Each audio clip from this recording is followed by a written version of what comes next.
moderated by Nkosi Bradley. Our themes for this evening are transportation, environment, and housing. Thank you all for joining us, and I will take it over to you, Michael. Hello, everyone. Thank you, Dawn, for that great introduction of the Community Consortium, and thank you all of the consortium members for supporting tonight's events and many of the previous forums. My name is Michael Havlin, and I'm president of Friends of the DC Streetcar, and I'm a neighbor to most of you. I live here in Ward 7 by the Benning Row Metro Station, which is the future terminus of the DC Streetcar. Tonight, I'm representing Friends of the DC Streetcar, which is a community organization primarily led by Ward 7 residents. Before I pass it over to the other co-hosting organizations, I just want to mention a few things about structure. After the co-hosts all introduce each other, we will begin with a round of introductions from each candidate. Each candidate will get 60 seconds for that introduction, and then following the introductions, each co-hosting organization will present the candidate with 2 questions, one at a time, and each candidate will get 60 seconds to respond to the question. And just a pleading, and it would be appreciated if everyone could try to stick to the time limit so we can respect everybody's time. Thank you all, and I'll hand it over to Carrie, who's representing Washington Area Bicyclist Association. Good evening, everyone, and welcome. WABA, the Washington Area Bicyclist Association, is excited to co-host the forum tonight. WABA offers bike education for kids and adults, conducts outreach, hosts rides, and helps community members connect with their decision makers. Their mission is to empower people to ride bikes, build connections, and transform places. They're working towards a just and a sustainable transportation system where walking, biking, and transit are the best ways to get around. Again, my name is Carrie N. Brown. I am the ANC Commissioner for Single Member District 7C09. This evening, I am collaborating with WABA as a strong supporter of improved traffic safety for all residents, especially those biking, walking, and taking transit. Next, I'll turn it over to Nkosi Bradley. Thank you.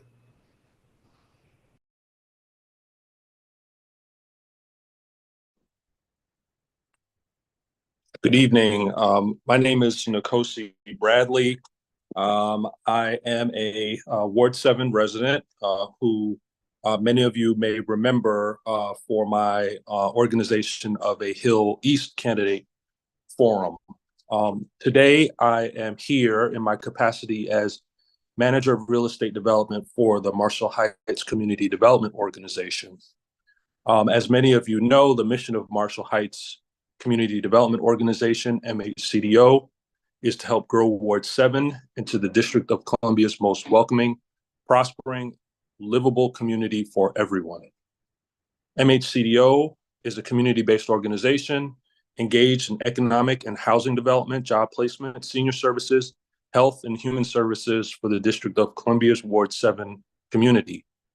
MHCDO's unique mission is to promote and expand economic opportunities for citizens east of the Anacostia River and to attract human and financial resources to the Ward 7 community. And so in that respect, the organization touches all of the issues covered or planned to on the agenda for this evening.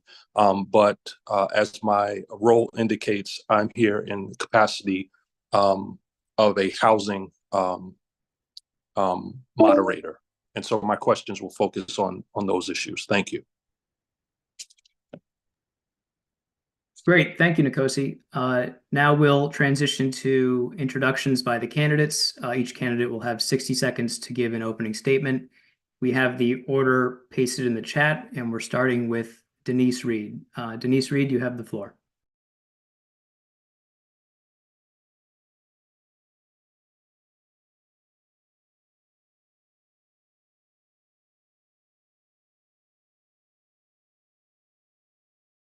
You're on mute.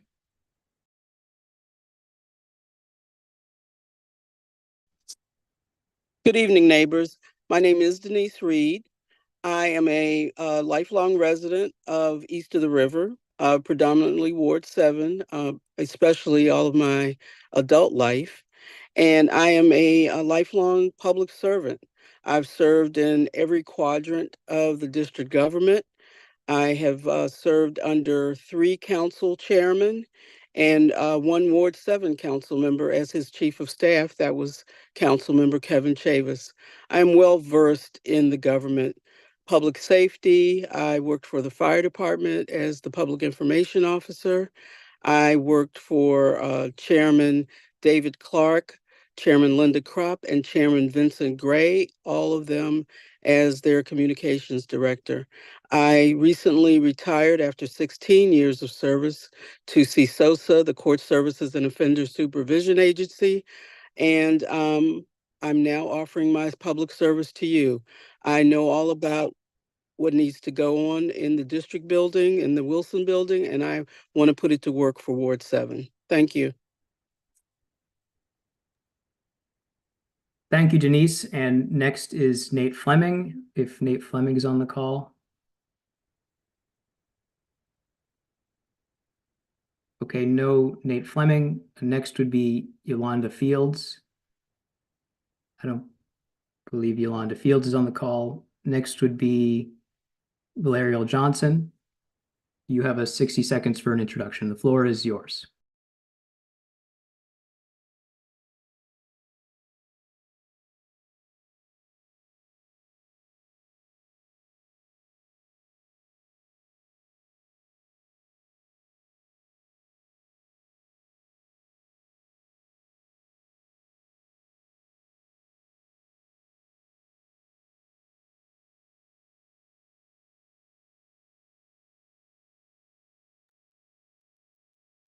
Seems like maybe candidate Johnson was having some technical issues.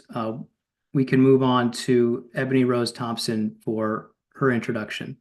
Ebony Rose Thompson, you have the floor. Good evening. If we have not met, my name is Ebony Rose Thompson.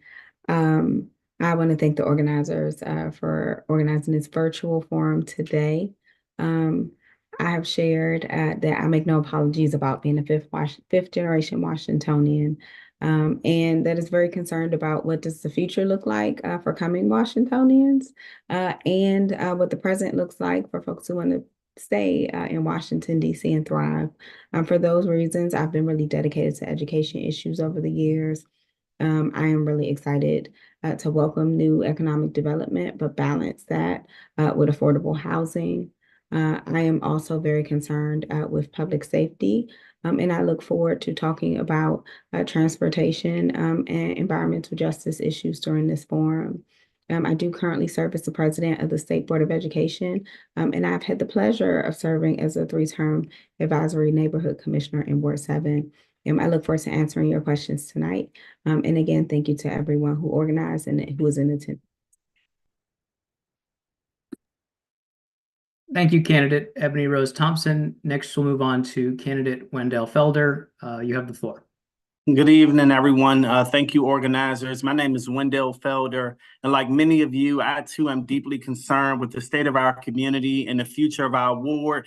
Born and raised in the district, proud graduate of DC Public Schools, went to Bowie State as well as Georgetown for my master's in urban and regional planning. Over the last decade, I've been deeply involved in Ward 7. I've been elected 4 terms as the ANC commissioner, 2 as the chair of the Ward 7 Democrats organization. I've had the pleasure of serving in a number of professional roles in the executive office of the mayor. Left government to go work at Sibley Hospital. Now I work at Howard University as the director of regional affairs. As your next council member, my biggest priorities is public safety, making sure our families are safe, economic development, investing in neighborhoods, schools, protecting our senior citizens while creating more opportunities for our young folks. And last but not least, making sure your government works for you. I look forward to sharing more about my transportation platform as well as other things during tonight's forum. Evan Allen, the floor is yours. Greetings, Ward 7. Greetings, everyone. Thank you, Mr. Havlin, and all the other community stakeholders for hosting this event. My name is Evan A. Allen. I'm number 8 on the ballot. Before I talk a little bit about myself, I want to pay homage and respect to my beloved uncle who I lost yesterday, my mother's youngest brother, Mark Anthony Qualls, who I lost yesterday, with this battle. Also, I'm Eben A. Allen, second generation Ward 7 native. I'm a proud father and a proud husband, 3 sons, and my beautiful wife. We live in the Marshall Heights community. I've been advocating for the last 10, 15 years in regards to Ward 7 and Marshall Heights community. My work is impeccable. I've brought Public Safety Day to the Bennett Park community. I've also brought 15 new townhomes to Ward 7. And then I started Morehouse Day because I'm a Morehouse graduate. We've talked to 450 young men throughout Washington, D.C. and 2 schools, Kelly Miller Middle School and Ron Brown Preparatory High School. We also just left Eastern Senior High School just last week, and we talked to 20 young men. Follow me at ebenfor7.com, and I look forward to the transportation discussion this evening. Thank you. Thank you. And next we have Ebony Payne. Hello and good evening, everyone. Thank you for having me. My name is Ebony Payne, and I am the current ANC Commissioner for Kingman Park, as well as the entire 190-acre RFK campus and Kingman and Heritage Islands, which I'm personally very proud of because my first civic engagement was actually when I was 17 and still in high school, and I testified in favor of the plastic bag fee, which now funds environmental programs all over the islands. I'm running to solve crime and actually get a lot of requests from the community for cops on bikes. So I'm actually very excited about talking more about how to, how bikes can be a part of our crime problem. Or solving our crime problem.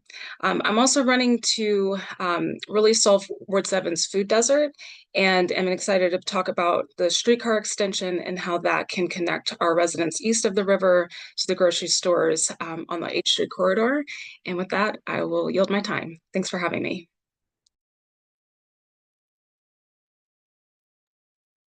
Thanks. And next is Vita Rashid. So good evening, Ward 7. My name is Vita Rashid. I'm happy to be here this evening. We have a critical election before us right now. What I would tell anyone in 2020, if you ask me would I be running for any political office, I would tell you no, I haven't. As someone who served in every branch of DC government, I understand through my lived and my professional experiences what it takes to lead us through and continue the legacy of our current council member. I would tell anyone when I sat in the courtroom, the judges would say, we don't make the laws, we just interpret them.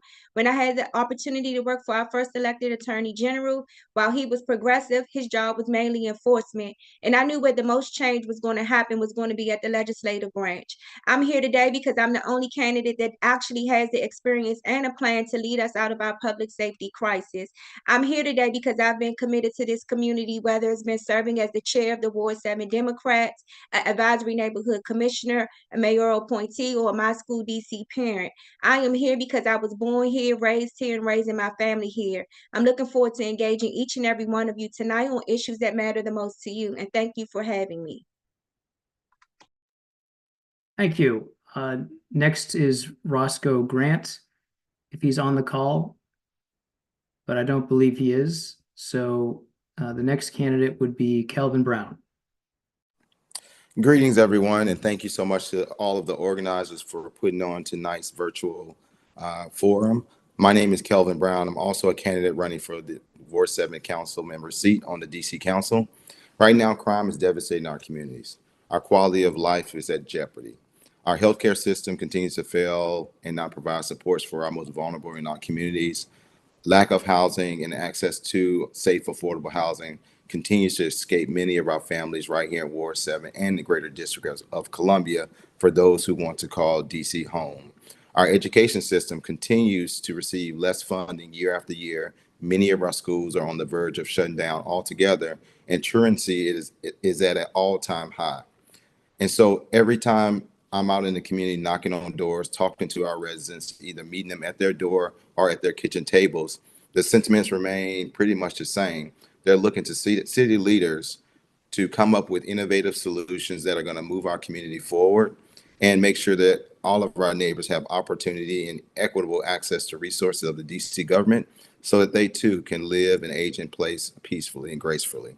And so on November the 13th, I decided to run for the Ward 7 council member seat because I truly believe that our neighbors across Ward 7 need a mature, leader with integrity, with foresight, and as a critical thinker that's going to help solve our problems, not with an I voice, but with a we collective voice, because our greater days are ahead of us as a ward.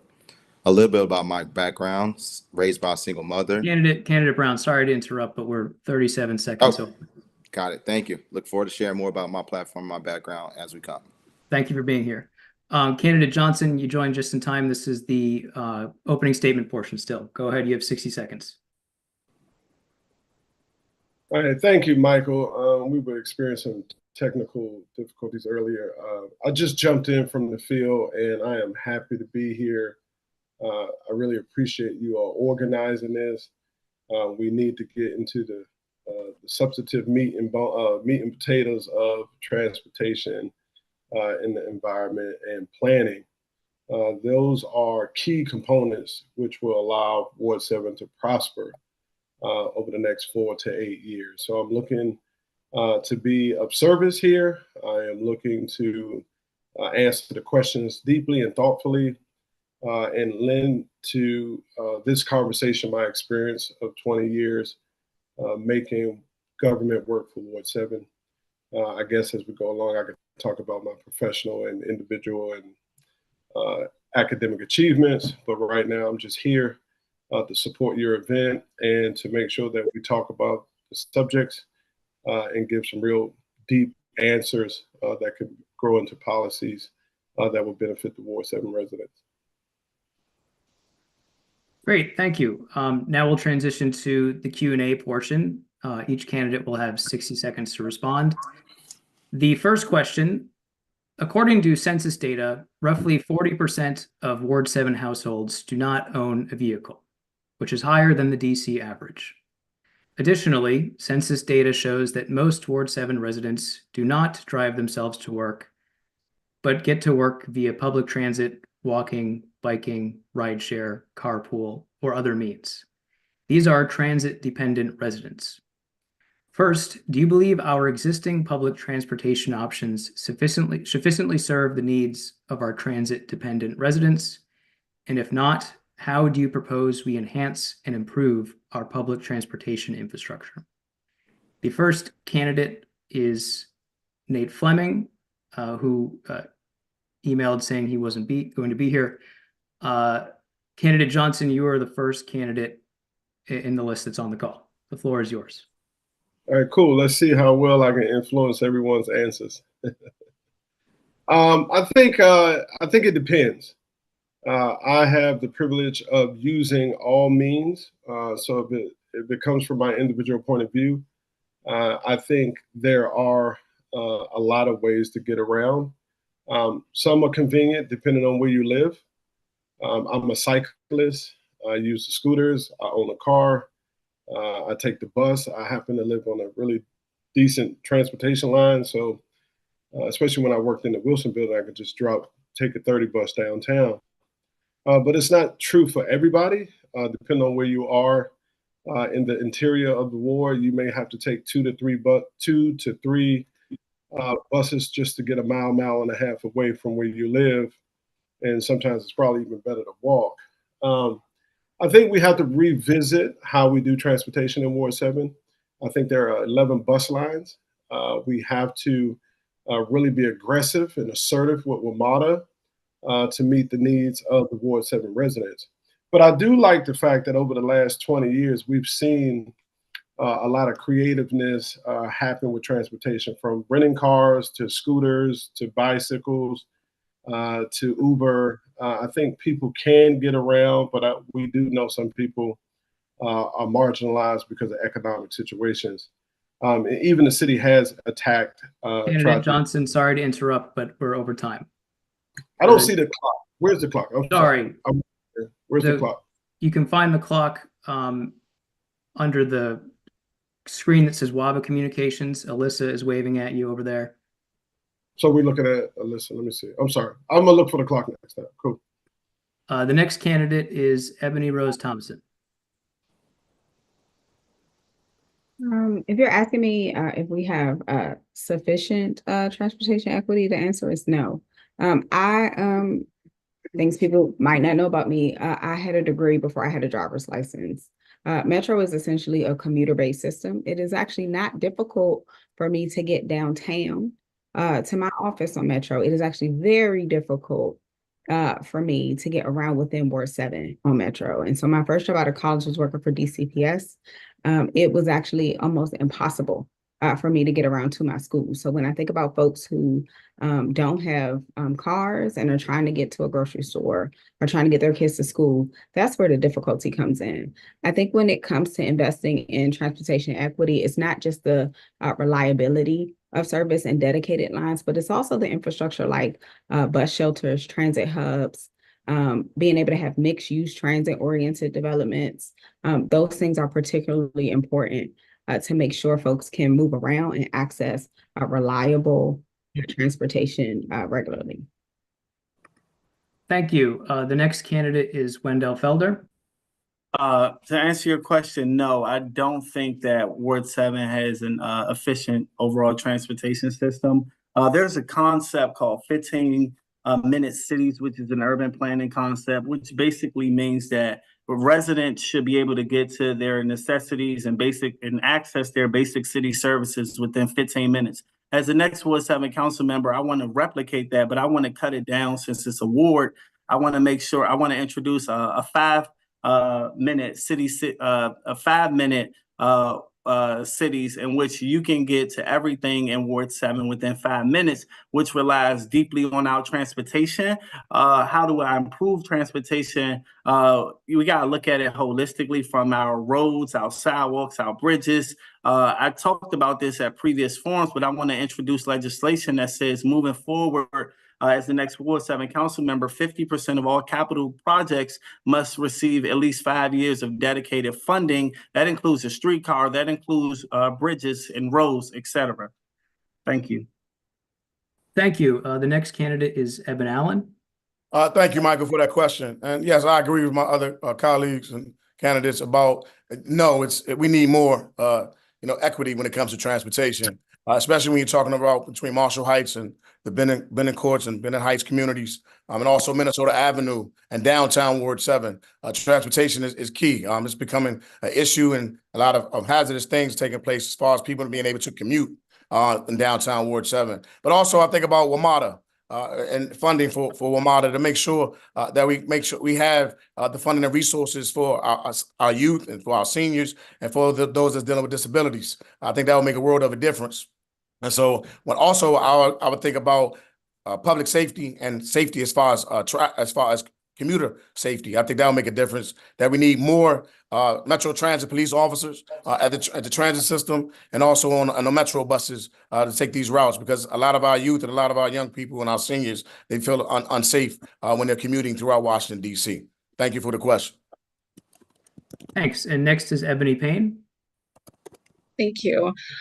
So I would agree that we do not have any sort of transportation equity in Ward 7. We have a lot of communities who are very isolated, and part of that is because of the Anacostia River and 295. And so it's very difficult to get out of certain communities.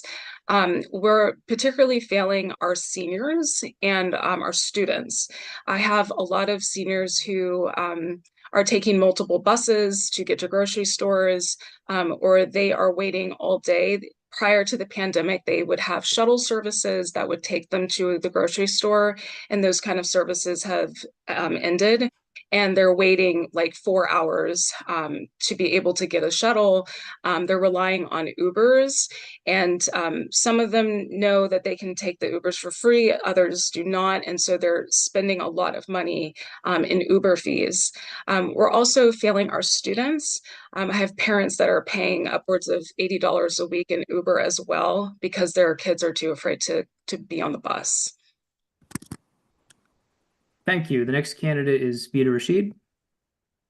So when it comes to public transportation in Ward 7, I think we can be doing a much better job. I always shout out Commissioner Travis Swanson because, like I tell anyone, I didn't really know much about transportation until I really met him and understood how people are being impacted that rely on public transportation every day. I think that I'm not sure, I can't think off the top of my head how frequently the census is taken. But we have to encourage people to participate in it so that data can be accurate. But I think that we need to have livable, walkable communities where people can, if they choose to drive, have that as an option. But if they are solely relying on public transportation, that we have enough routes so that people can get where it is they're trying to go in a timely manner. I think that that is crucial. I think that we need to work with WMATA and the other jurisdictions to make sure that we're having proper funding. And also, when I think about the streets on the roads, we need to ensure that that's going on as well. Thank you. Next is Kelvin Brown. Yes, what I would say is this, is that transportation equity is lacking east of the river, specifically in Ward 7. And so as the next Ward 7 council member, my focus would be on creating and funding innovative approaches to transportation that take into consideration a multimodal disposition for transportation that's not only equitable, but safe, affordable, and reliable and efficient, to make sure that we are safely able to transport our seniors, our students, and anyone who wants to use public transportation and not use their vehicle, which they're free to have, to their destinations and back safely and reliably. One thing I would say is that, as was mentioned on the call, is that as a chairperson for ANC 7B and a ex officio member of the Transportation Committee, we are doing a really heck of a job with making sure that our transportation concerns are shared with the DC Council, with the WMATA, et cetera, so that we can get the services needed for ANC 7B, and then as council member for the ward as a whole. But specifically, I would invest in 2 additional DC circulator routes, one on the southeast end and one on the northeast end, that connects to metro stops and metro stations. Thank you. Next is Denise Reed.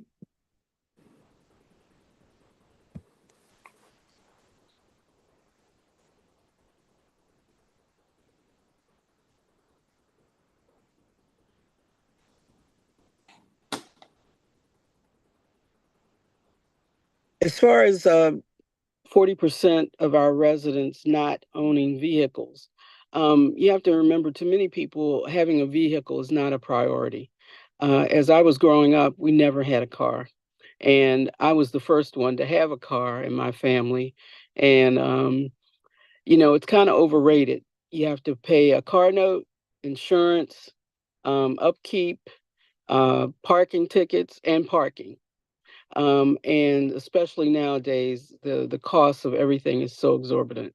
So public transportation is a viable option. That's how I learned the city, but it also needs to be dependable and reliable, and it needs to accommodate particularly our seniors and our young people going back and forth to school, and also workers. A lot of the labor that serves around the city comes from our ward, and they need to have reliable transportation to get to where they need to be.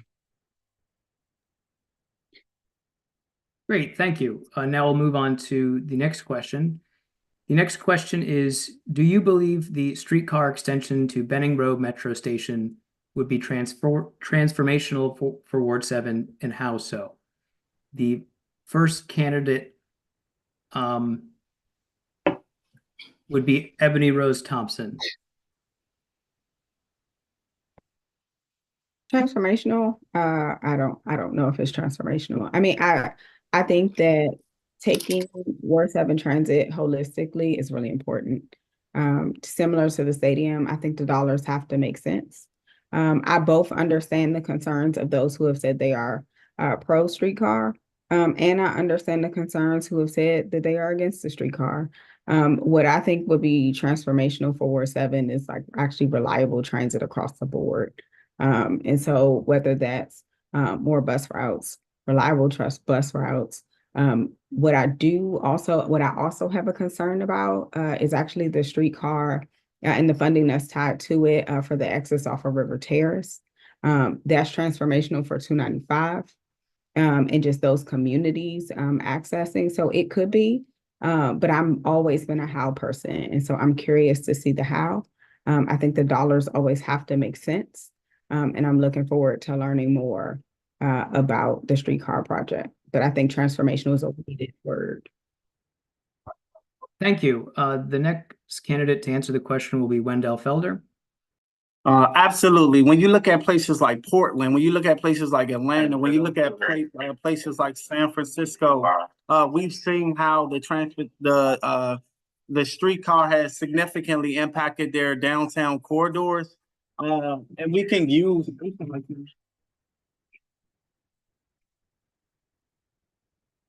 I'm so sorry. When you look at H Street, we can use H Street as a model and learn from best practices. My master's is from Georgetown in Urban and Regional Planning, and as my part of my thesis, I looked at H Street and I looked at how that corridor has developed over the last 5 to 10 years because of the contributions to the streetcar. When we talk about connectivity east of the west of the river or the lack thereof, the streetcar could serve as an impetus behind that. It can attract businesses. We can also use an equitable development plan and make sure that residents aren't displaced, as well as create more opportunities for small and local businesses to hire local residents. Great, thank you. And next will be Eben Allen. Great question, Michael. I would, as a council member, like to meet with the streetcar organization to be able to dissect and be able to come up with maybe alternatives as far as if our taxpaying dollars are paying for the streetcar, then we have to find something else. Because my priorities is to make sure when you're talking about the Benning Road corridor, a number one priority of mine is Fletcher Johnson, Fletcher Johnson at the park. And so there's so many layers that has to be addressed when you're talking about that particular project. Yes, we're talking about the RFK project, but right now, the mayor allocated $42 million Fletcher Johnson at the park. And so I think also constituents and residents want to make sure that you have establishments that people will be able to invest and want to be able to take a streetcar up to the Benning Road corridor. I think that would make sense. But right now, the priority is to make sure when you're talking about inclusive economic development that we have to address that. But yes, I'll be more than willing to talk to the streetcar organization and other community stakeholders to see if we can make it work, because it hasn't been able to work on the H Street corridor. And so it has to make sense when you're talking about bringing it further up to the Ward 7 and other communities. Thanks for the question. Great, thank you. Next is Ebony Payne. Yes, I would say it would be transformational, particularly because it would connect residents east of the river who are living in a food desert to a lot of grocery stores along H Street, as well as restaurants and jobs. So it would open up opportunities not only for transportation jobs and building it, but also just a permanent source of, an ability to get to everything west. So there's a Giant and a Whole Foods, a Safeway and Aldi's. There's also the RFK Farmers Market, which is one of Ward 7's only and actually the oldest farmers market we have. And I have a lot of seniors that use their Produce Plus benefits. And so that is an important resource. And currently people are taking like the X2, and it would just give people a free permanent way to get to these grocery stores. I also would like to see it extend to Fletcher Johnson, where there's a new urgent care clinic coming. I think it would make sense to connect residents not just to food, but also to their health care. Thank you. Great, thank you. Next is Vida Rashid. Transformational, no. As someone who's used public transportation my whole life, I don't think that the streetcar would be transformational.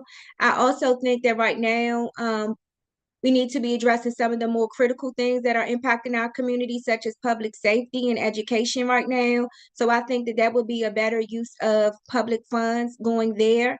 I think that I'm always open to have discussion and be a thought partner around things that are best for our community. But at this time, I'm not sure if a streetcar is what we need. Thank you. Next would be Kelvin Brown. I don't think a streetcar would be transformational. I think what would be transformational would be the development and execution of a multimodal transportation strategy that takes into account housing, public safety, education, and other amenities that are required to build sustainable communities. And one thing that I think that we have to get away from is focusing on shiny objects in the corner, but instead working to build a full picture and a full strategy that incorporates transportation as a means to actually build and to develop thriving communities. And so as the next Ward 7 council member, my objective and my goal is to look at building a holistic plan that incorporates transportation as a needed enabler to move people to and from in a safe and efficient and reliable manner. Great, thanks. And next would be Denise Reed.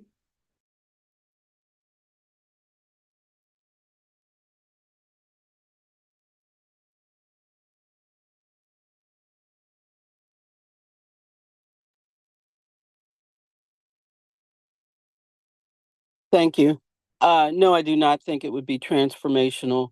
From the neighbors that I've spoken to, particularly in the Benning Road area, they are not in favor of it. And so I would have to go along with what the people think.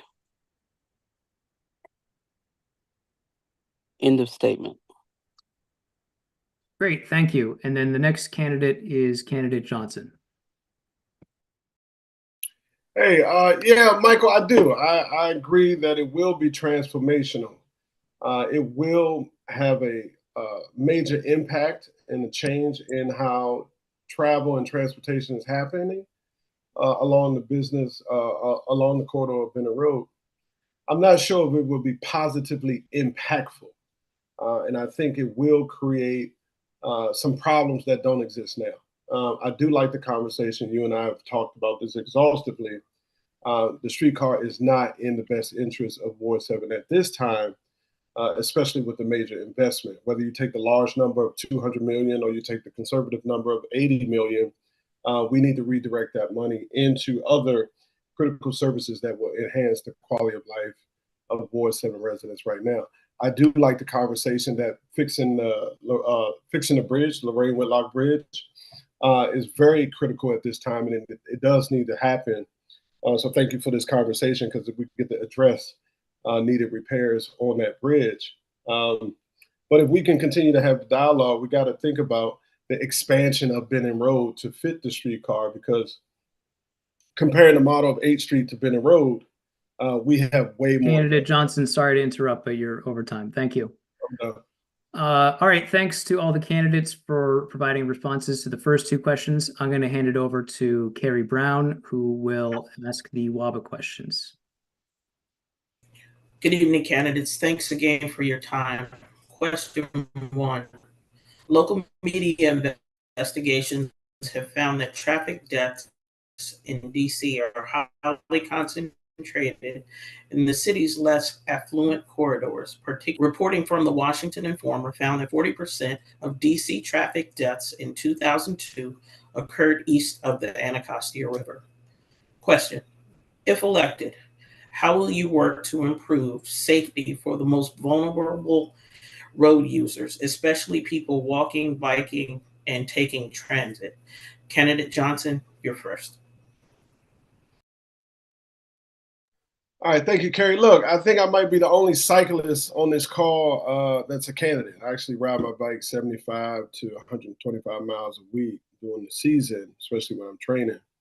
I think we do need to do significant investment in protecting cyclists. I think transportation is dangerous for all people in the city, especially in Ward 7, whether you're a walker, a cyclist, a commuter, a driver. We have to do more to synchronize lanes. We have to do more to control driver behavior. We have to do more to map out the routes in which we all have to use, walk, drive, cycle. So I am in support of doing more to protect everybody. I'm definitely sensitive to the pedestrian. I've been hit twice, once on Branch Avenue and once at Prout Street crossing over the Pennsylvania Avenue Bridge. So I understand how important this is as a cyclist, as a walker, as a commuter. We do need to have significant investment and real holistic policy discussions about how to slow vehicle traffic down and how to control the behaviors of all motorists, regardless of what mode of transportation they use to get around. Thank you for your response.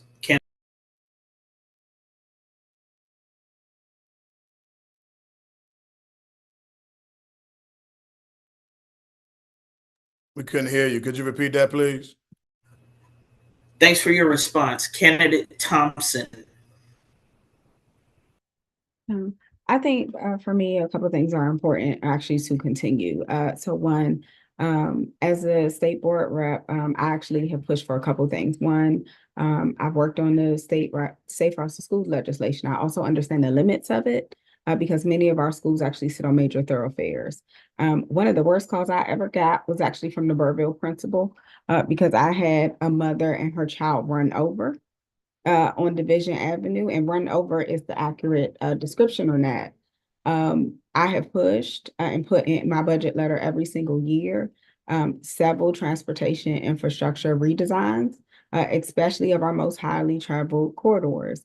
I'm proud that in February, actually the U.S. Department of Transportation put in I want to say it's 30 plus million in federal funds into the East Capitol redesign. I was the only other elected official alongside Councilmember Allen who went after that funding. And so I think redesigning our streets to make them safer is a really important part of having multimodal transit that's safe for everyone.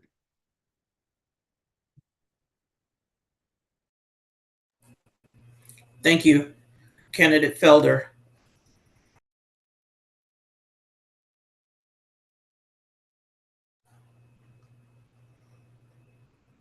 Candidate Felder, you're next.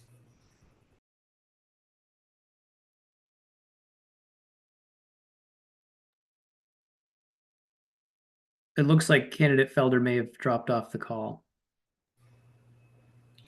Thank you, Candidate Allen. Yes, Ms. Brown, thank you for that question. Excellent question. I think one, you got to assess the traffic of situations through every community in Ward 7. As I've been canvassing, a lot of communities and residents have talked about safety when it comes to traffic and the commuters being able to navigate throughout Ward 7 and throughout Washington, D.C. And so when you're talking about the Bennett Ridge community, they've had a lot of accidents as well.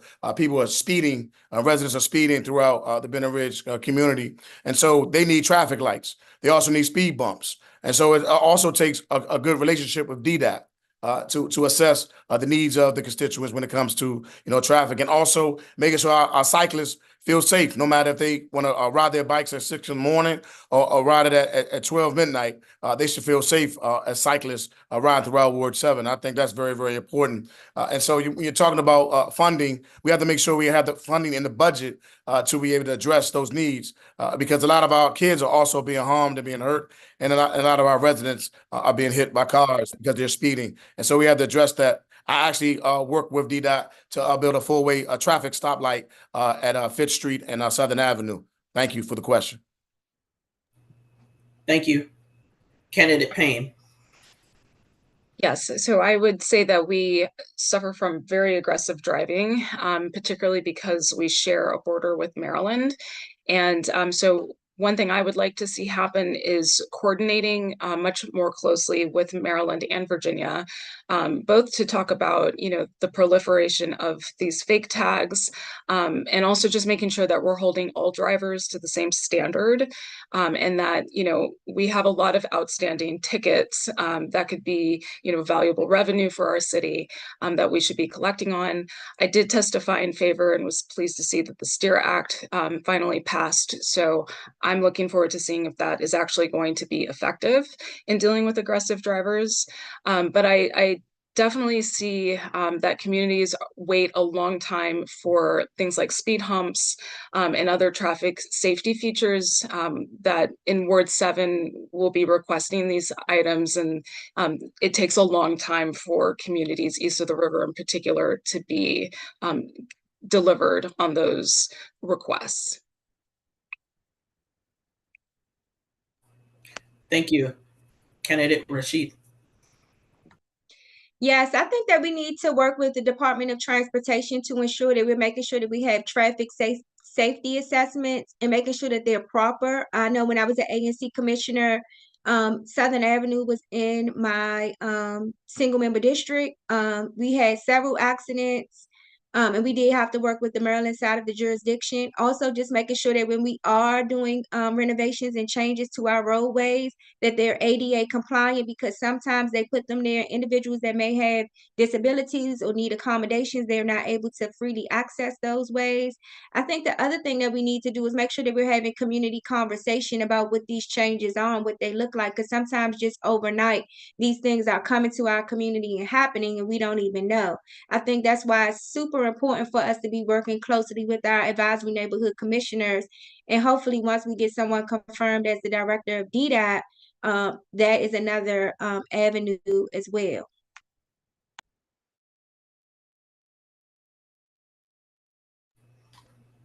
Thank you. Candidate Brown. Ms. Brown, can you repeat the question, please? Sure. If elected, how will you work to improve safety for the most vulnerable road users, especially people walking, biking, and taking?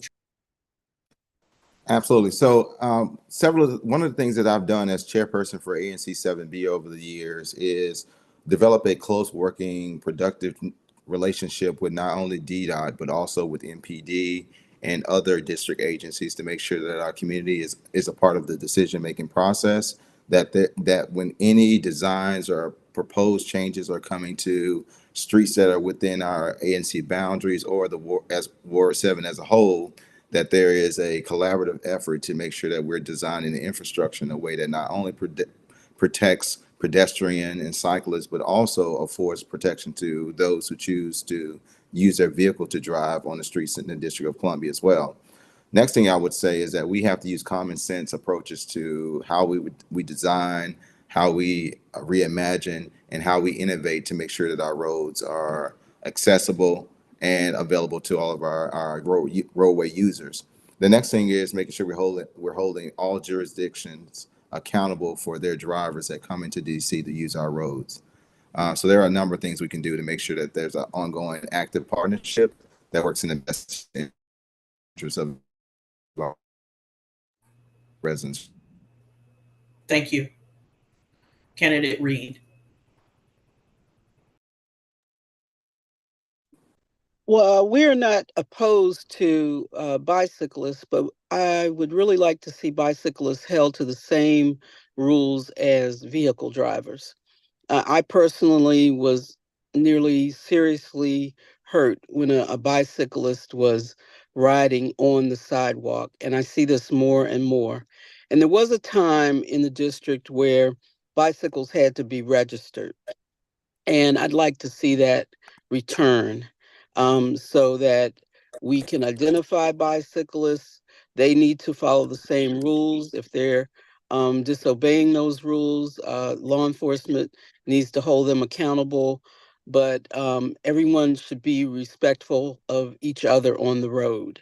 And so I would really love to see bicyclists held to the same accountability as vehicle drivers.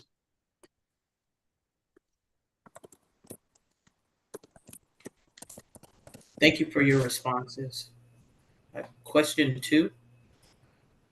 As a part of DDOT's climate adaptation strategy to meet sustainable DC's goals, DDOT has a goal of shifting to 75% non-auto commuter trips by district residents by 2032. However, people riding bikes are sensitive to traffic conditions. Sorry, can you start over because you're And breaking up? infrastructure, and are likely to choose bicycling for transportation. Sure, my apologies. We're breaking up Meet terribly. DC sustainable goals. Okay, I will close the camera and see if that helps. My apologies. Is audio any better now? Yes. Yes. Could you start over, please? Indeed. Thank you.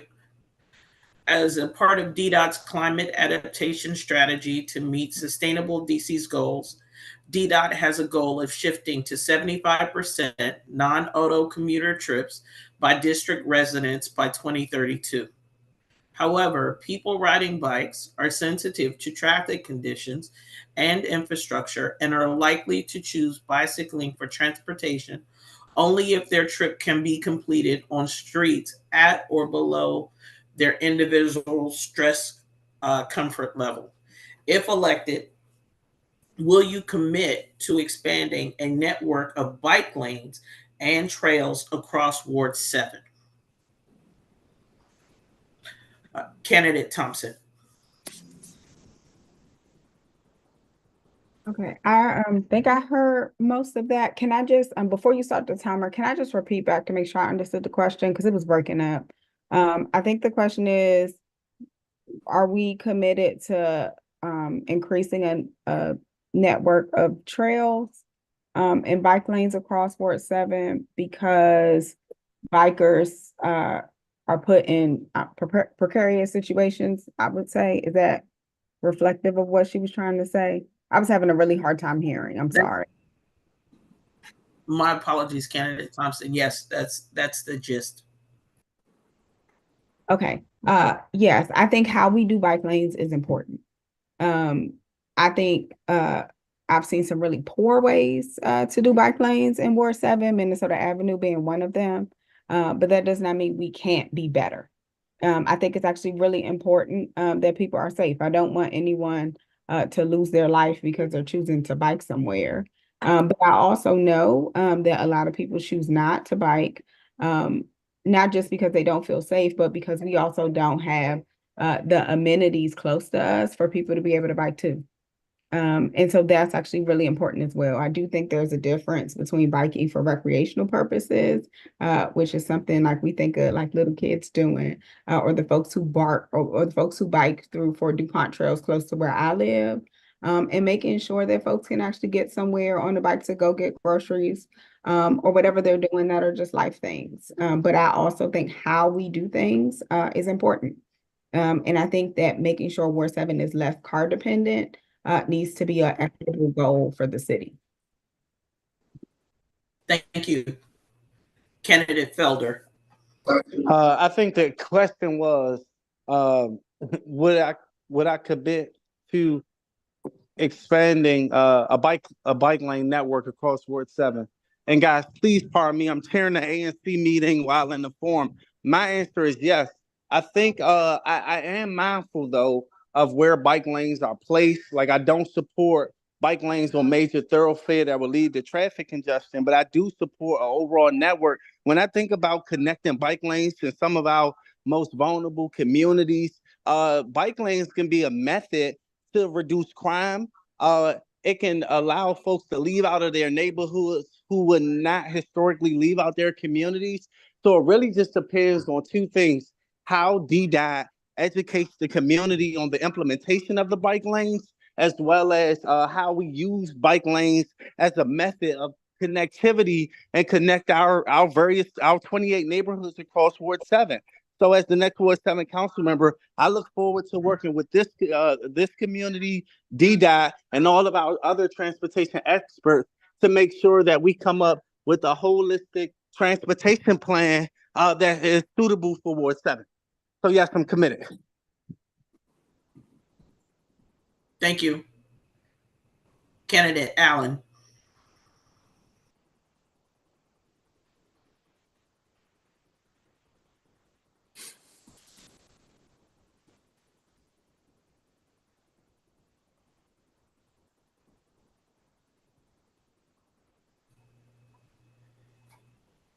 Candidate Allen, are you still on with us?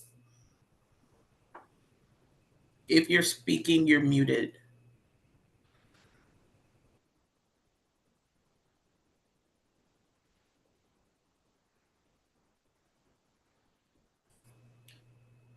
Candidate Payne. Sure. Yes. So I could see in the near term connecting bicyclists, particularly east of the river, to the Anacostia River Trail. That's a really nice existing network that we have. And particularly to get bicyclists like on Benning Road, I noticed that anyone who has to bike across the Benning Road Bridge to get to like Minnesota Avenue, it's a very precarious way. You have to basically cross like a highway, or you do have to cross a highway, and it's really dangerous. So fixing those kinds of entry points, like along highway routes, Pennsylvania Avenue is another good example of that. Those would be like the first places I would choose to make safety improvements. I also would love to see more bike shops. That's something that a lot of voters I've spoken to have requested, is like there's nowhere to really fix your bike, particularly now because it's spring and it's bike season. So we need more bike shops and bike infrastructure generally in Ward 7. Thank you. Candidate Rashid? So I'm committed to keeping people safe, whether that's on your bicycle, whether you're walking, or whether you're in a car. I think that is important when we're having conversations about where we're putting bicycle lanes, that we're also including the community and the people that are going to be impacted there. I don't think I want to see anybody get hit by anything or be unsafe. So that is my commitment, to make sure residents are safe. Yes. Thank you. Candidate Brown? I support a multimodal approach to transportation, taking into consideration safety, equity, access, and affordability. As the next Ward 7 council member, what I can commit to is making sure that when any decision that's made, whether it be bike lanes, whether it be improving our traffic infrastructure, working with WAPA or any other organization that's focused on transportation, that the community will be ready, able, and at the table when decisions are being made and when plans are being produced. I think just if by taking an approach to commit to one thing without having a strategy or a plan built, sets us up for a future of unsuccessful traffic safety incidents for across Ward 7. So I think we have to develop a plan, a strategy that's inclusive and includes the voice and opinions of our community members. Thank you. Candidate Reed? Repeat the question, please. If elected, will you commit to expanding a network of bike lanes and trails across Ward 7? I would commit to expanding trails. I believe the lanes, particularly what I have in mind right now is the one on Minnesota Avenue, has been very obstructive to safe passage by both vehicles and bicycles.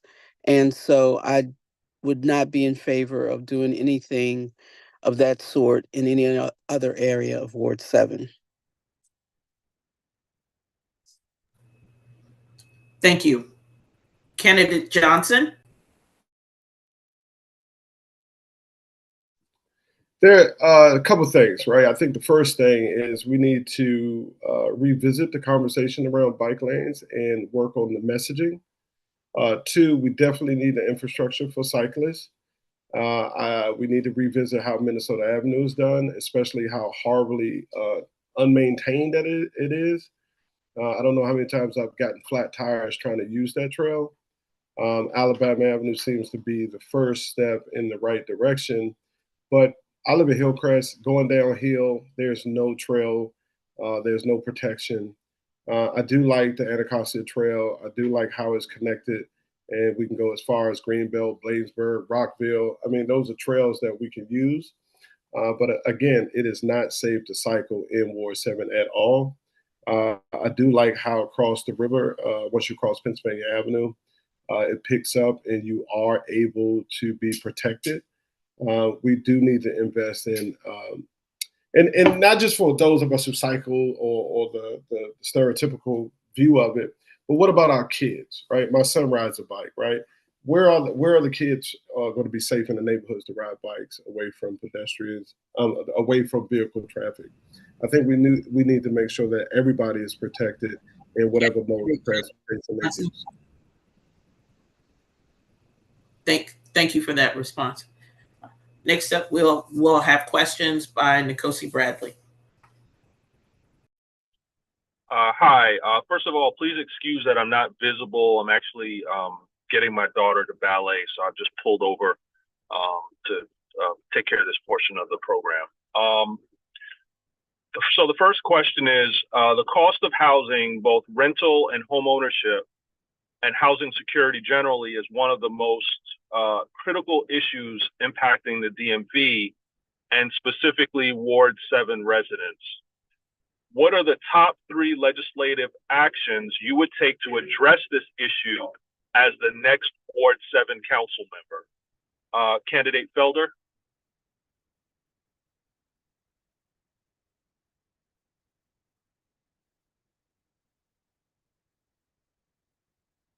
Candidate Felder? Okay, we'll move on. Candidate Allen?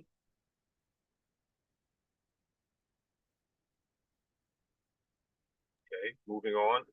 Candidate Payne? Yes, can you repeat the question, please? Of course. Nkosi, I think Eben actually did come off of mute. You might want to. Did? Okay. Candidate Allen, are you there?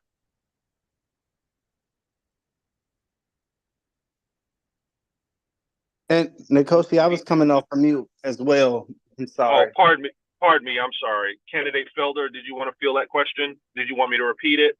No, I think I heard the gist of it, and pardon me, multitasking. The first thing I would do is make sure that we fully fund the Housing Production Trust Fund to make sure that we have the money in the budget to create, preserve, and produce new affordable housing. Additionally, I will really push and work with my colleague, my future colleague, Councilmember Robert White, over the Housing Committee and see what we can do to hold the Housing Authority accountable and work collectively with them to make sure that they're managing the housing in their portfolio. And then last but not least, and I brought this up at another forum, individuals who own single family homes, we can incentivize them by putting ADUs in the back of their homes and charge residents $800, and the city gives them a tax break for contributing to the Housing Production Trust Fund. That's all I got. Thank you, sir. With 4 seconds to spare. Candidate Allen? Okay. We can circle back, Candidate Allen, if you're on. We'll circle back after the remainder of the round. Candidate Payne, did you need me to repeat the question? It's in the chat, so that's okay. Yes, Excellent, so the thank you. first thing that comes to mind is the Capital Gateway community. So there is a lot of land that's owned by the DC Housing Authority, and the city is locked in an eminent domain suit over it. The developer is looking for somewhere between like $1 or $2 million, something like that. And I would like to see us potentially, come to a settlement so that we can move forward on developing that land. There was supposed to be a grocery store built there. So getting that done is a goal of mine. I'd also like to see property tax relief for our seniors who need it the most. I have a lot of seniors who are very concerned about being able to remain in their homes. And so that would be another piece of legislation I would like to see move forward. And third would be, well, I'm out of time, but I would like incentives for our first responders and teachers to be able to live more easily in the city. Thank you, Candidate Payne. Candidate Rashid. The first thing I would do is work with the chair of the Housing Committee to ensure that we have plenty of housing under public housing, but it's not available for use. So to make sure that we get that inventory up and running. The second thing that I would do was make sure that when it's budget season that we are actually fully funding the HPAP program. I've benefited from that program when I purchased my first home to make sure that we have home ownership. The next thing I would do, I believe in a regressive tax, a taxing on a sliding scale. I think that that's super important, and that can be based on your income for people that have been here so that you'll be able to stay here. The other thing that I would like to establish is community land trust. So that would be forming the formation of the community land trust. We would acquire, hold, and lease land for housing purposes. And I think that this will address some of the long-term housing availability issues that we're seeing. And I also always say this, we need a strong community development corporation when we're tackling these housing issues within Ward 7. Thank you, Candidate Rashid. Candidate Brown. Absolutely. So I've been working in housing for almost 12 years with Fannie Mae as a senior leader, and it's great to see that other candidates are signing on to my affordable housing platform. So that's very good to hear today, and seeing the mailers as well. But I have three things that I would do as the next Ward 7 council member as it relates to housing. One, introduce the Senior Tax Abatement Act of 2025 that will eliminate property taxes for seniors 65 plus, first responders, service-connected disabled veterans, and that includes also social workers. Two, I would use the DC annual property tax sale and revise and revamp it by introducing the DC Fiscal Property Tax Sale Amendment Act of 2025, which will give DC residents an exclusive first look for 90 days to buy those properties that are foreclosed upon, thus alleviating competition for developers. And then third, I will introduce the Conservative Receivership Act of 2025, which would allow the district government, DCHD, other agencies to actually take properties or receive properties that are blighted, abandoned, and that are causing nuisances to our communities, and thus rehabbing them and renovating them and turn them into a low-cost, subsidized, affordable housing for families and homeless persons throughout the District of Columbia. Thank you. Candidate Reed.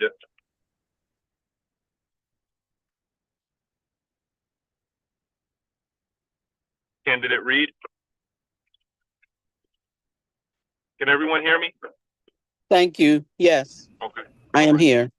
First off, I'd like to see MPD have a presence in senior facilities. So I would like to see set aside housing at senior facilities, senior communities, where one of our most vulnerable populations can have constant comfort knowing that members of MPD are around to protect them and that they're seen as a priority in our community.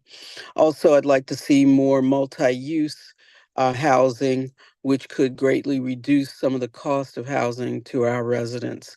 And thirdly, I'd like to see priority housing for single parent households.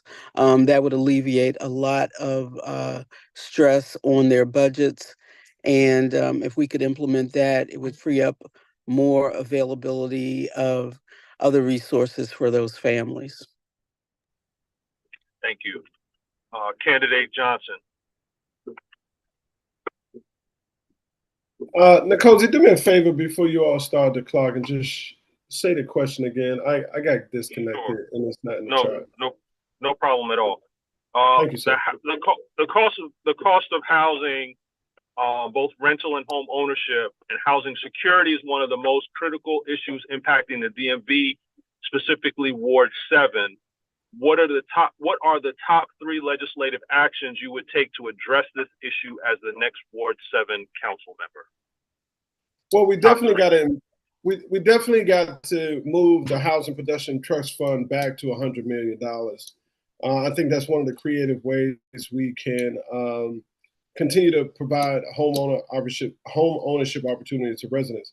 Two, we have to figure out a way to adjust the market so that renters do not pay more than owners. I think it is an atrocity that renters pay more than owners, but the incentive to own is not shared.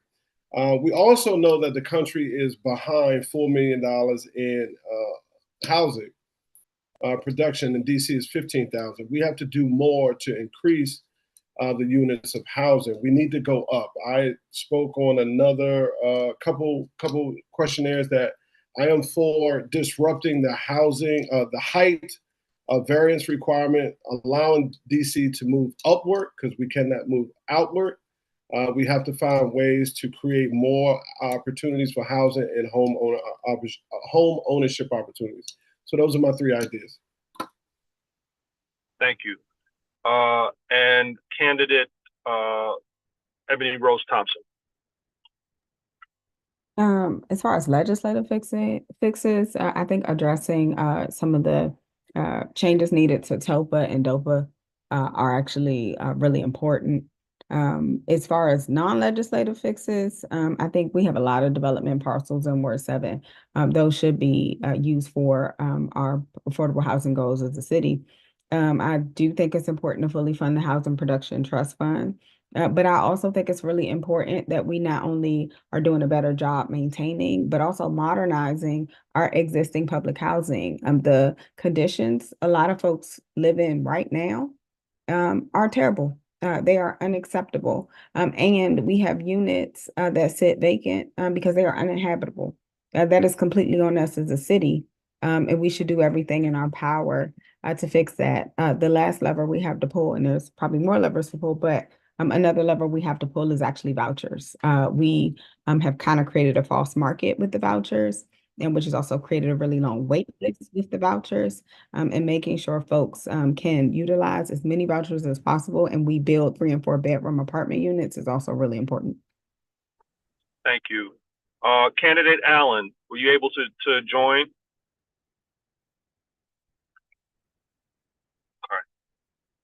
All right, we're going to move on to the next question. And thank you, actually, Candidate Thompson. I think you allow for a perfect segue into the next question, which is actually a lengthy one. It's a 2-parter, so I'm more than happy to repeat it if anyone needs me to. So this speaks to public housing. Public housing in other parts of the city have been transformed. In Ward 7, public housing residents are concerned about the future of their communities. Please describe your vision for transforming public housing communities like Lincoln Heights, Richardson Dwellings, Benning Stoddard, DuPont Commons, so on and so forth. And so that's the first part, right? Please describe your vision for transforming those public housing communities. And the second part of that question is, how would you partner and work with residents and community organizations like Marshall Heights and others to ensure that the plan would be successful? So that's a 2-parter. And I do want to just kind of put a notation in there. For the sake of a quality response, I want us all to recognize that the DC Housing Authority is an instrumentality of the district, right, with a corporate identity separate and apart from the executive and arguably further from the council. So your responses, I think, should acknowledge that sort of disconnect from the executive and the legislative branch by the Housing Authority. That's a mouthful. I'm more than happy to repeat it. I'm going to start where we ended off. Candidate Thompson, would you like to field that question? I think I'm still reading the question, but I also seem to be going first a lot, and that's fine. No, actually, I don't. It's fine. I was just going in reverse order from the first question, but if it's a problem, I can start with somebody else. It's fine. I don't want you to feel disadvantaged in any way. Well, Nicole, I'll answer the question. Nicole, it's fine. Thank you, Candidate Johnson. Mm-hmm. Yeah, and Nicole, I know your work. We go back to NCRC, and we've been looking at this in Ward 7 for a very long time. And I remember when I was on the Marshall Heights Community Development Organization Board as the chair of Housing and Economic Development. We looked at the project in Mayfair, and you remember this, Nicole, right before the market burst. We was doing some creative work with DHCD in Mayfair, looking to convert those apartments over into condos. And at one point in time, there was a large effort by the city to turn a lot of apartments into condos to create more housing stock that people could own. We may need to revisit that. We also may need to revisit the cooperatives. We also know that the Housing Authority is not a fair and equitable player and has led to more problems than solutions, especially for our most vulnerable populations, right? When we also looked at new communities, that was a great, innovative, and bright way of approaching giving people better, higher quality living. That program has failed, and another problem with the housing authority. I would go so far as try to figure out a way to abolish the housing authority, but it is federal, it is quasi-government, it is independent, it is its own entity, but the district needs to get control of the function so we could take care of our most vulnerable resident. I was in Lincoln Heights, I was in Richardson dwellings, and those people are suffering, and it's unfair and it's horrible that we have forgotten about those people who live in these public housing situations, and not to mention all the ones that have been displaced and removed as the government. Okay. All right, sorry. Thank you, Candidate Johnson. Appreciate it. Candidate Brown.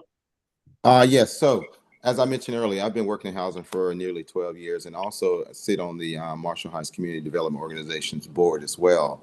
And so I do this in my daily work with partnering with not only housing development agencies, housing finance agencies from across the country to develop innovative strategies and plans to transform public housing into safe, quality, stable housing for our low to moderate income residents across the country. And so what we have to understand from a housing standpoint is that government in and of itself cannot develop as much housing as that's needed right now for this consumer population.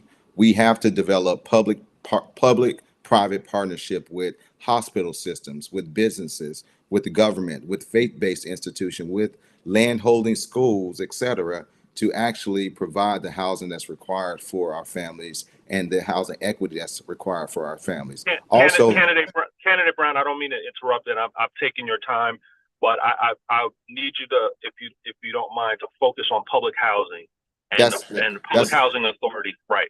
Pardon me. I just don't want to get too far afield of that. Okay. So that's exactly what I was focusing on, public housing. But what my statement is, and I'll reiterate it, is that in order to develop and redevelop and reimagine public housing, we have to take a public-private partnership approach to doing so. Government in and of itself cannot develop the necessary units that are required for residents that are living in public housing that will need future public housing. I continue to do it in Richmond, Southside, Emporia, Virginia, in different municipalities and states around the country. And so we have to take a different approach to it by leveraging federal funds, LIHTC, 4% and 9% credits as well. So that's a long way of saying DC government can't do it on its own. It needs to develop partnership with Children's National, with different entities as such. Thank you, Mr. Brown. Candidate Reed.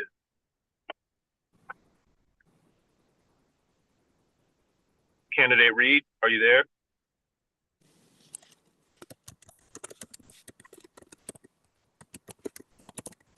Okay.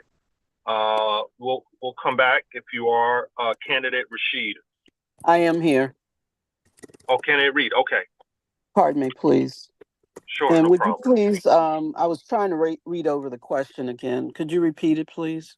So what I'll do is I'll abbreviate it, right? So first, what is your vision for transforming public housing communities in Ward 7, right? Which have not gotten the same level of treatment and transformation as other wards. And secondly, how would you partner and work with residents and community organizations to make that vision come to fruition? Okay. Well, partnering with residents, community organizations, as well as I would say business entities that would be interested in investing in Ward 7. There has to be proper oversight and consistent maintenance. From speaking to our neighbors who are in public housing, maintenance and upkeep is not consistent. Many live in deplorable conditions, and so it needs to be treated really like a business, like individuals that live in apartment communities where they have consistent maintenance and oversight of what goes on in the property. The same needs to go for public housing. So we need to hold those entities more accountable. But there are also businesses that would be willing to partner and provide that type of oversight and maintenance that could make a more sustainable neighborhood for those individuals who live there. Thank you so much. Candidate Rashid.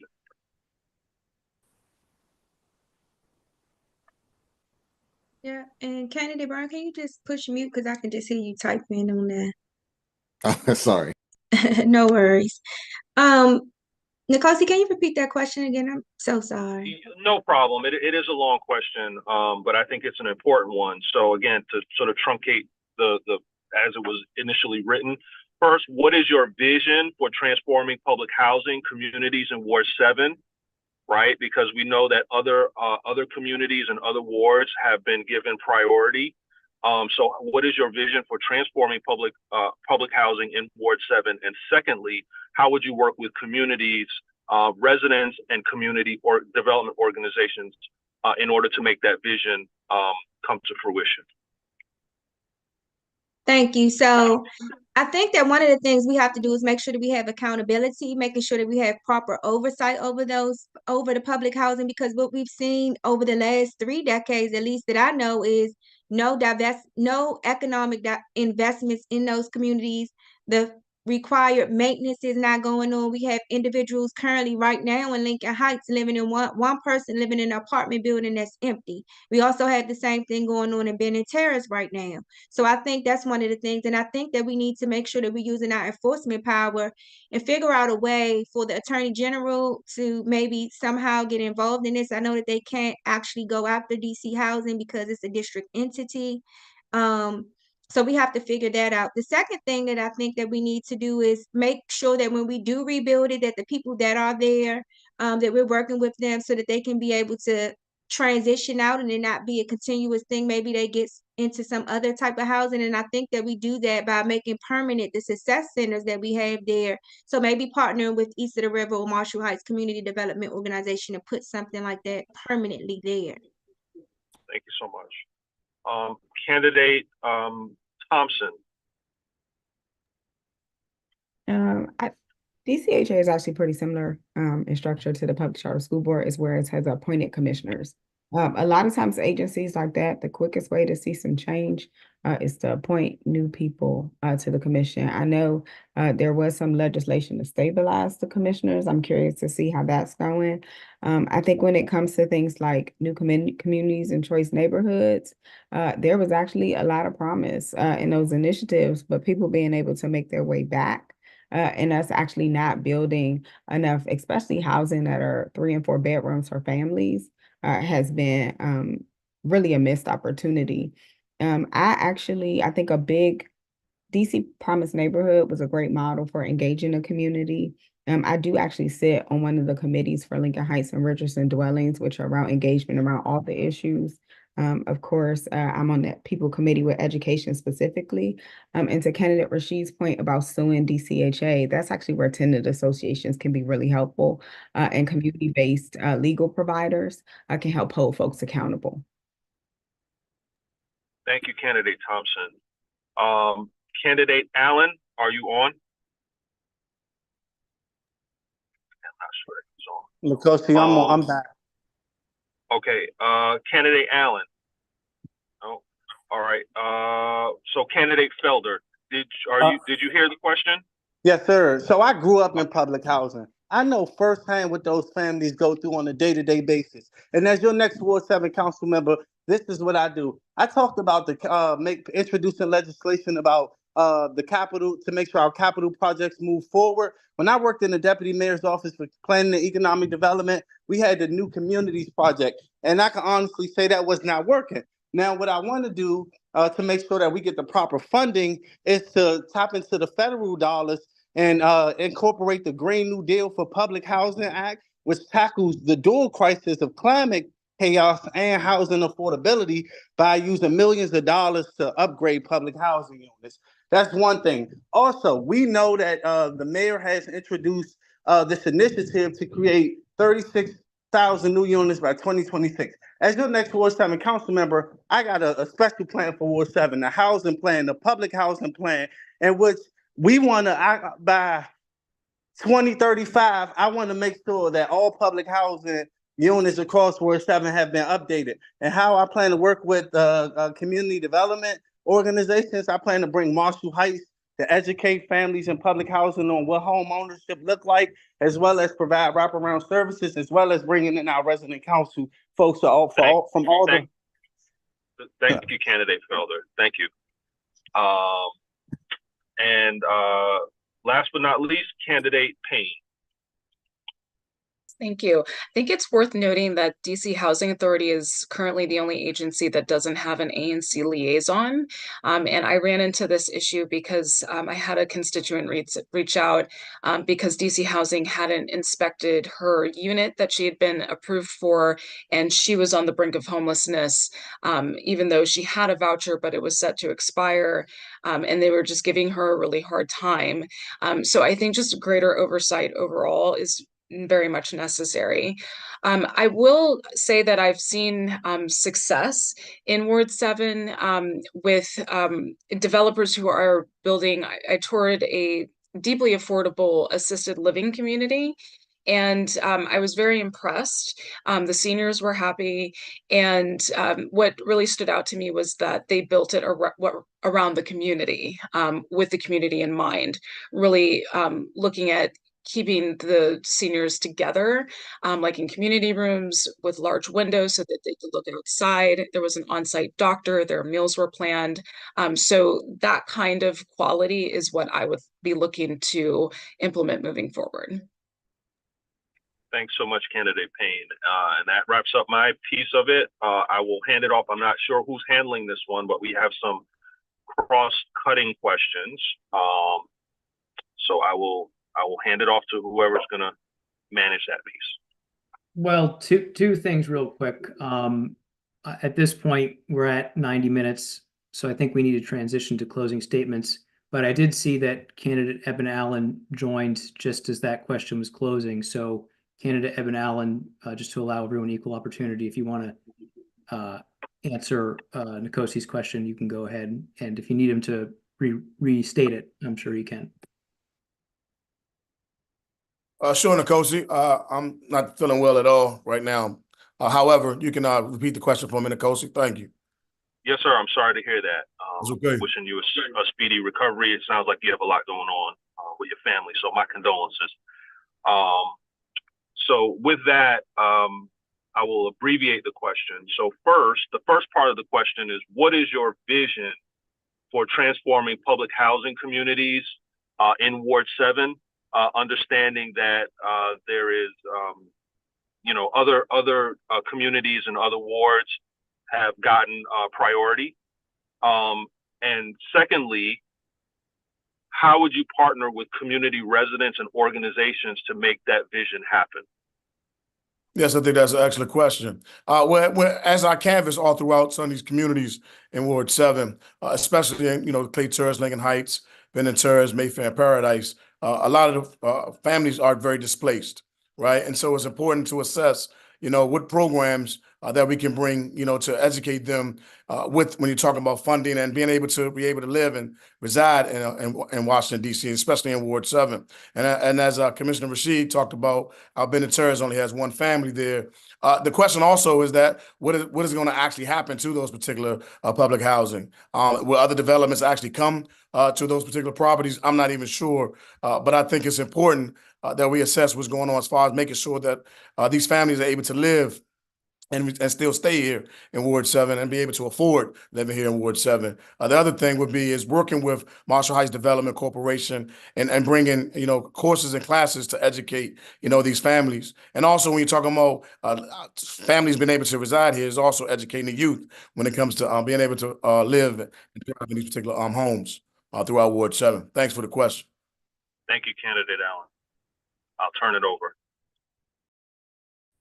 Great. Thanks, everybody. I know we're running about 10 minutes late, so I appreciate everyone's patience. We'll transition to closing statements, and the first candidate on the closing statement list is Vida Rashid. So I want to thank you for your time today. And I'm also just going to tell you that I'm asking you for your vote on June 4th. Mail-in ballots are here already. I'm asking you to vote for me. I'm asking you to vote for me because I'm the most qualified candidate. I'm the only candidate that has served in every branch of DC government. I think that is very important because you need someone that has the lens, not only the professional lens, but also the lived experiences. As I would tell you, when I worked for the judges, they said that we don't make the laws, we just interpret the laws. When I worked for our first elected attorney general, he was very strong on enforcement, but I realized that the most change was going to happen right here in the legislative branch. I'm asking you for your vote on June the 4th. If you want to learn more about me, please visit my website at www.voteforvita.com. And thank you for having me here this evening. And if you have any questions, I'm available. Thank you.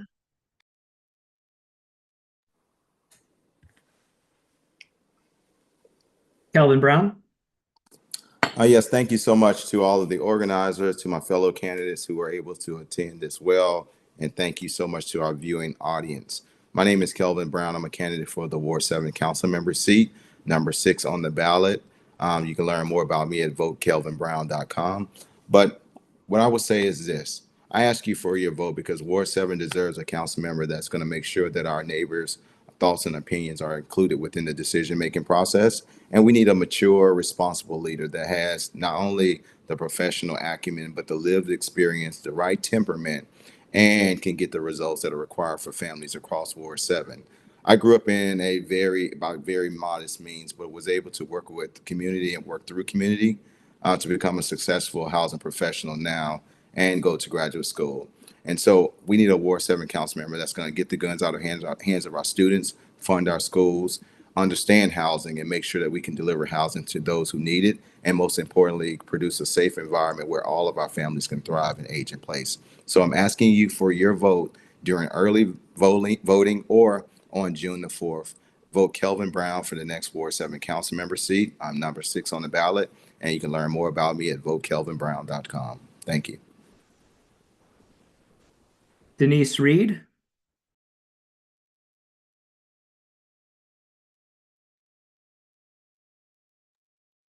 Thank you. Thank you to all, especially the organizers of this forum. Again, my name is Denise Reed. I'm number 2 on the ballot. I feel I am uniquely qualified and prepared to serve Ward 7. My life, career, work has been dedicated to public service.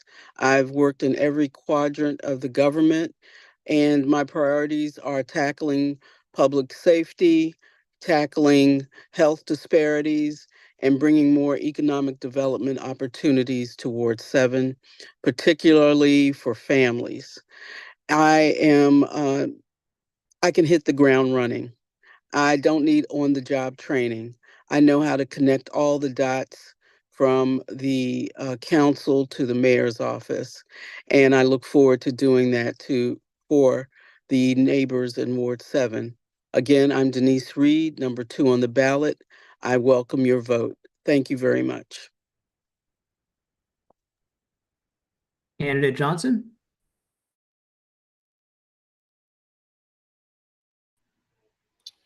Thank you again.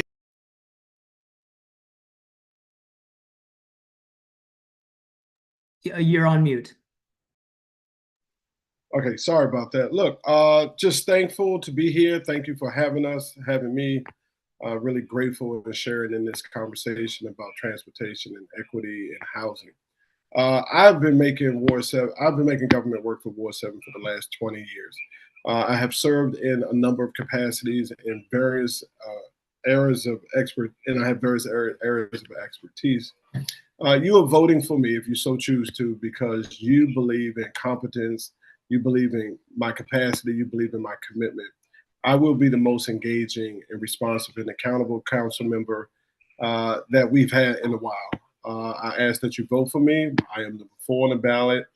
And you know that I have been making Ward 7 by building bridges and connecting people to what they want and what they need for the last 20 years. And I will continue to do that as your next council member for at least the next 4.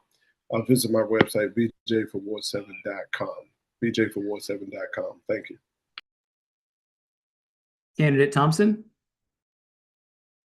Good evening. I do want to thank the organizers again. Again, my name is Ebony Rose Thompson, and I want to share not only my definition for transit equity, but my commitment to transportation equity. I think of transportation equity as safe, reliable, and convenient transit, no matter where you live or what neighborhood. I am pro planning, and not simply just pro promises. I have been consistent and actually have successfully advocated for transportation projects, including the East Capitol Street redesign, which will bring multimodal and safe transit to our ward. In addition to fighting against WMATA budget cuts and advocating for programs like Safe Passage and Safe Routes to Schools. And so I'm proud to be endorsed by Greater Washington, not just because I'm thoughtful and not because I'm a transportation expert only, but because I get things done for Ward 7, and I'm committed to equity all the way around. I will put my website in the chat, and I hope you will vote for me between now and June 4th.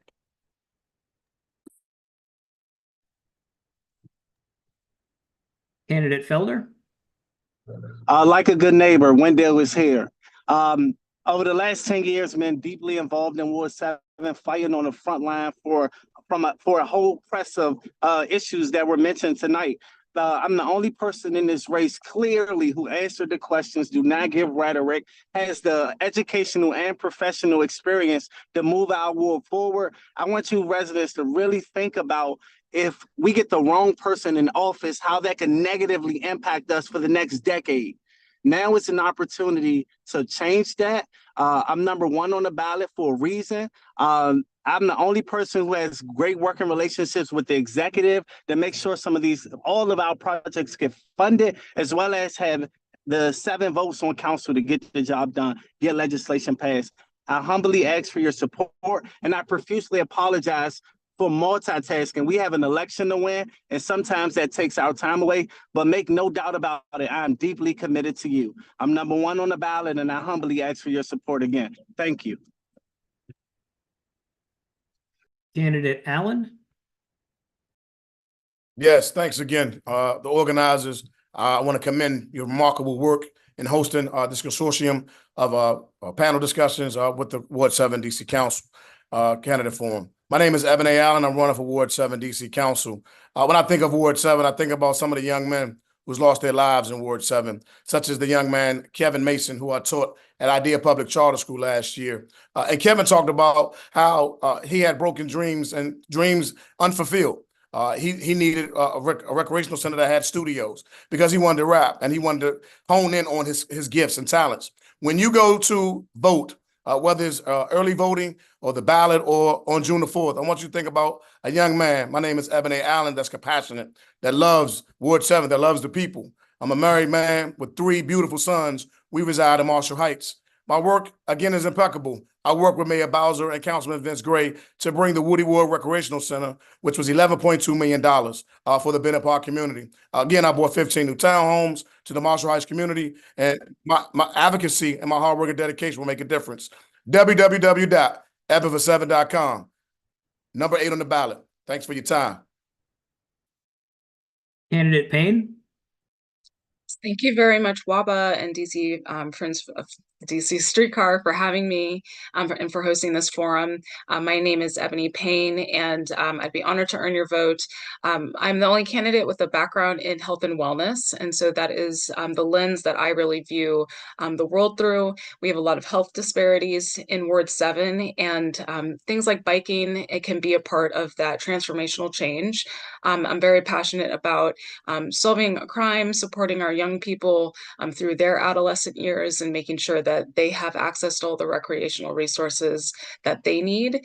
And I'm also deeply passionate about solving our food desert, and very much see a future for the streetcar extension to be a part of that change in connecting residents both to grocery stores, to farmers markets, and to their healthcare east and west of the river. So you can learn more about me at ebonypayneforward7.com, and I'm number 3 on the ballot. Thanks for having me.